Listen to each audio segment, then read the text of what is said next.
Alors aujourd'hui, on va faire une retouche légère dans Luminar AI. Et je vais vous expliquer tout cela juste après le générique.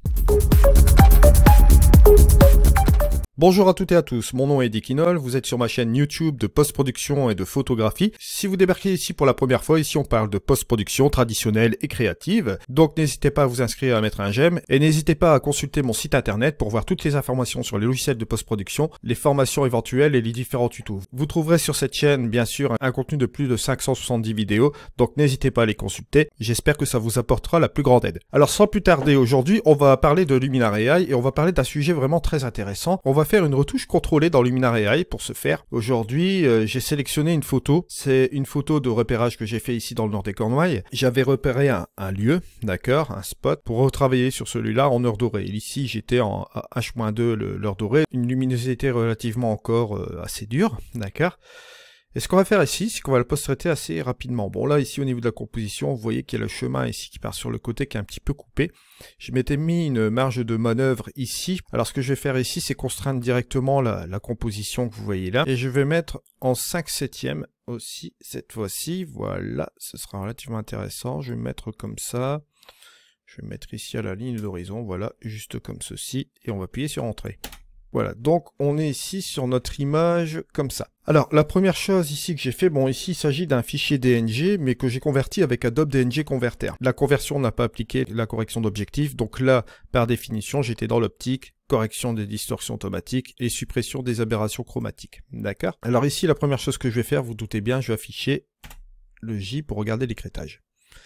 Vous voyez, bon, que là, la photo était plus ou moins exposée sur le pic plus vers la droite, ici, d'accord, exposition à droite. Pour récupérer un peu toutes ces informations-là, ça va être très simple. Alors, je vais aller dans l'outil lumière pour ce faire. Bon, dans la balance des blancs, je regardais, vous avez aussi également, vous pouvez gagner du temps, vous pouvez soit prendre le pointeur ici, ou vous pouvez prendre, par exemple, ici, la lumière du jour, juste comme ceci, vous voyez que là, ça nous donne une balance des blancs plus ou moins équilibrée. Bon, voilà. Deuxième chose, vous avez la possibilité, bon, de passer, on va dire, aller baisser un peu les hautes lumières, ouvrir les ombres, etc. Bon, vous voyez un peu le principe. Moi ici, pour ce faire, je vais utiliser l'accent pour aller plus vite, regardez, hop, et je vais regarder, selon le degré de développement avec l'accent, il va interagir avec la saturation, contraste, etc. rien qu'avec un seul curseur. Hein. Il va nous développer un peu tout cela. Bon, allez, on va le mettre à 100 pour regarder ce que ça donne au niveau de développement de toutes les tonalités. Il va sans dire que là, vous voyez, bon, il explose un petit peu les hautes lumières là, donc on va revenir un peu en arrière, voilà, jusqu'à temps qu'on a quelque chose de correct ici, voilà. Et on peut utiliser l'embellisseur de ciel, bon là, ça va interagir tout simplement avec les bleus du ciel, juste comme ceci. Et là, vous voyez que rien qu'en 2 minutes, on a appliqué une retouche qui part de là à là. Je vais faire même un petit balayage pour que vous voyez bien un peu la différence. Bon, on a une image qui est carrément satisfaisante ici. Donc voilà où on en arrive. Ce qu'on peut faire après, c'est utiliser l'outil lumière. On va baisser un petit peu l'exposition. Voilà. Juste comme ceci, à peut-être 0,84. Et vous allez dégager un peu les ombres. Et éventuellement, ce que vous pouvez faire, vous baissez un peu les hautes lumières, ça va interagir un petit peu sur le nuage que vous voyez là, et le point blanc, vous pouvez le dégager encore un petit peu ici. Voilà. À vous de voir si là, avant, après, vous trouvez cela correct, d'accord?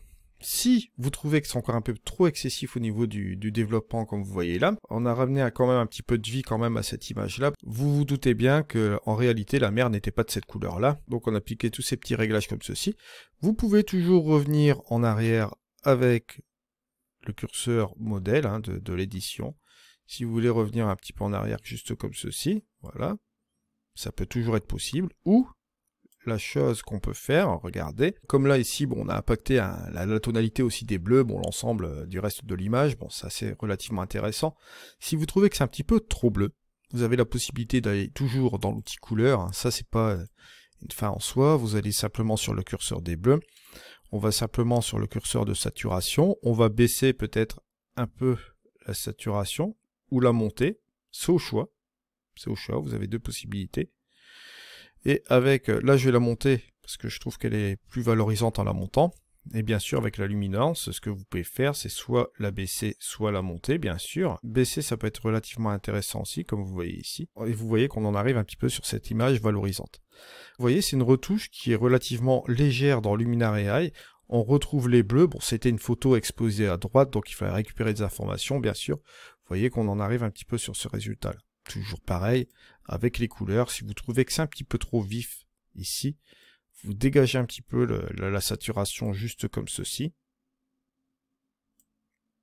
Et vous en arrivez un petit peu à ce résultat-là. Vous voyez qu'il est possible de faire ce qu'on voit un peu dans Luminary AI. Maintenant, si vous voulez partir un petit peu plus dans les contrastes, maintenant il vous est possible aussi de rebalancer les contrastes. Ça, n'oubliez pas. En dernier lieu, ce que vous pouvez faire aussi, c'est rebalancer les hautes lumières, les tons moyens et les ombres. Bien sûr, vous allez rajouter un petit peu de contraste ici dans les ombres. Vous pouvez contrôler ici au niveau de l'histogramme. Bon, là, on voit des points noirs qui commencent à apparaître.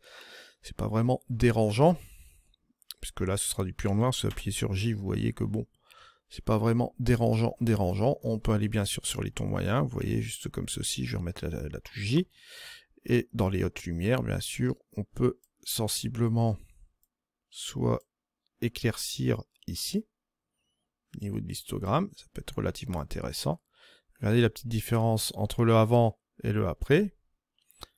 Voilà, je vais enlever la touche J. Vous voyez qu'on est sur quelque chose de pas mal. On a donné un petit peu de gouache sensible avec les contrastes, bien sûr. On a étendu l'histogramme et vous voyez un petit peu ce résultat-là qui est relativement intéressant. Voilà, maintenant, si vous voulez aussi, il y a une petite tâche de capteur. On va essayer de l'effacer, justement. Voilà, donc là, on va passer ici et là. Voilà. On a à peu près ce résultat-là. Vous voyez, hop, la tâche de capteur est effacée. Donc voilà où on en arrive. Vous avez ici le avant et le après. Vous voyez, bon, quelque chose de plus ou moins généreux comme ceci. Maintenant, si vous voulez réchauffer un petit peu l'image, il vous est possible, bon là, vous freinez l'heure dorée et vous rajoutez un petit peu d'heure dorée juste comme ceci, vous voyez. Et là, ça va rajouter encore une petite donne supplémentaire à votre image. Voilà. On se retrouve pour un prochain tuto. C'était Eddy. Allez, ciao!